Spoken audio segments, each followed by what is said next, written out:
లో లక్ష్మీ వెంకటేశ్వర స్వామి పంచాయతన దేవస్థాన నిర్మాణం అద్భుతంగా జరుగుతుంది.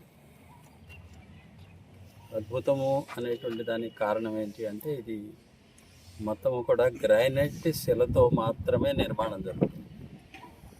ఏ రకమైనటువంటి సిమెంటు, ఇనుము అనేటువంటిది లేకుండా వేల సంవత్సరాల పాటు స్థిరంగా ఈ దేవాలయం ఉండేటువంటి పద్ధతిలో కల్పన చేసి రెడ్డి గారు ఈ రకంగా ఈ దేవాలయాన్ని వారి యొక్క సంకల్పంతో వెంకటేశ్వర స్వామి వారు వారి మనసులో కల్పించినటువంటి భావనను వెంకటేశ్వర స్వామి వారు ఎలా కోరుకుంటున్నారో అలాగా ఆయనకి అందినటువంటి సందేశానికి అనుగుణం అనేటువంటి పద్ధతిలో వారే స్థపతిగా, వారే నిర్మాతగా, వారే శిల్పిగా ఉండి ఈ దేవాలయ నిర్మాణం జరుగుతోంది. ఇది చూసి ఎంతో ఆనందము, అద్భుతం అని చెప్పి అనిపించింది.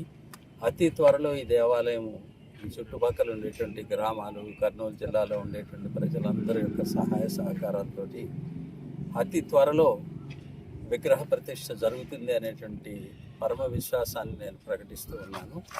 విశ్వ హిందూ పరిషత్ తరఫున ఈ దేవాలయం త్వరగా పూర్తి అవ్వాలని చెప్పి అందరి యొక్క ప్రజలందరి యొక్క సౌభాగ్యము, కళ్యాణము జరిగేటువంటి విధంగా వెంకటేశ్వర స్వామి ఆశీస్సులు నిరంతరము ఇక్కడ ప్రజలకి లభిస్తూ ఉండాలని చెప్పని కోరుకుంటూ వెంకటేశ్వర స్వామిని ప్రార్థిస్తూ ఉన్నాను.